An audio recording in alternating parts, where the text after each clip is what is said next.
Paano mag-create ng GCash account? Alam po maraming nagtatanong sa inyo kung paano po daw gumawa ng GCash account at gawan ko po daw siya ng tutorial. I hope na makatulong po ito sa inyo. So ngayon po, buksan lang natin ang ating Play Store.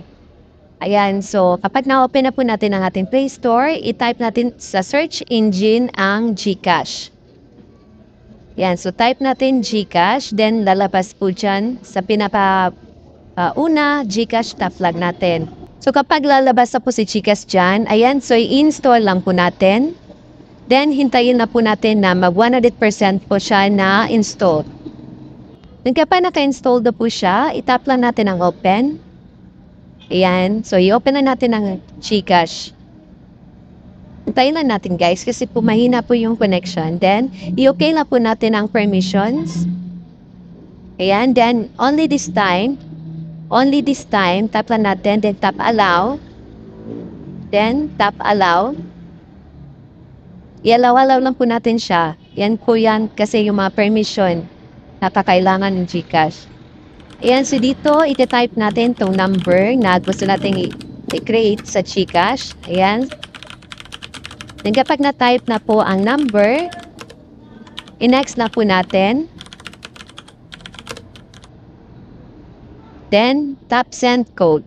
So, ang code po guys, matatanggap mo yan siya sa CP number mo, yung tinype mo na number. Ayan. So, nagbigay na po siya. Then, kapag meron ng text na code, itatype mo ang code dito sa application dyan. Ayan. Diyan sa box, type mo dyan. I-type mo lang ang number. 6-digit po yan siya na code. So ngayon guys, itap natin itong new account. Kasi nga mag-create tayo ng bagong account. Then dito, steps to create a new GCash account. So ito yung steps guys na susundin nyo. Provide your correct information. So dapat correct talaga ang information ninyo na ilagay. Hindi pwede na mali ha. So pindutin nila ang get started. Ayan, so kapag andito na, tell us about yourself. So dapat po, ulit-ulit po, tama po ang ilagay niyo na mga informations dyan, like date of birth. Kasi kapag mali yung inilagay niyo dyan, magkakaproblema din kayo. So dapat correct po talaga. Ayan.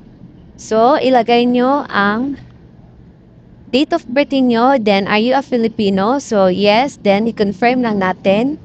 Then tell us something about yourself. So lahat po ng mga details dito na hinihingi guys or information, kailangan niyo siyang fill upan lahat. So kung wala naman kayong middle name, pwede niyo siya i-check ang box, pero kung meron, okay na.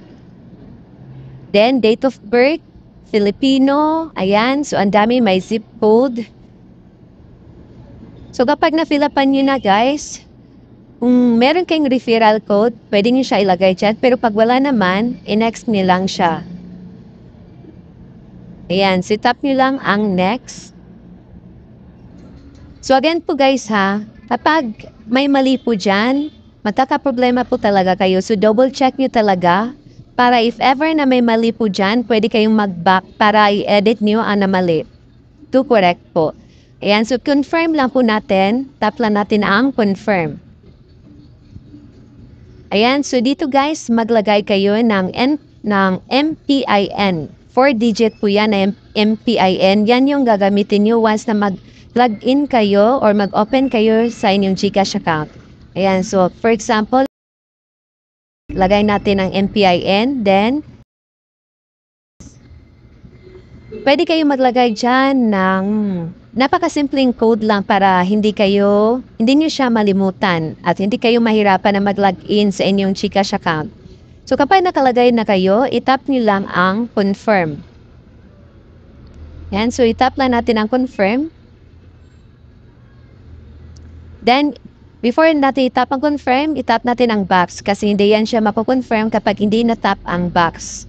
And so nag-text na po siya, thank you for registering GCash now. You can buy, load, sending money, ayan. So, ngayon po guys, mag-login tayo sa ating GCash. So, ang gagamitin natin yan, yung MPIN na tinype natin kanina, na 9,000. Ayan. para mapapag-login na tayo sa ating GCash at makikita na natin ang ating account na na-create dito. Ayan, so nag-send na po ng code. So, ita-type lang po natin ang code dyan. Tapos, isubmit lang natin. Hintayin na po natin, guys. So, dyan nyo na po i-type yung MPIN na tinype ni Jan. Ayan, so, tiyadang, may bagong account na po tayo. Ganito lang po siya kasimple, guys, mag-create ng account. Sundan nyo lang yung steps na ginawa po dito. So, 0 pa yung pera natin kasi or yung wallet natin kasi bagong create pa lang po ito.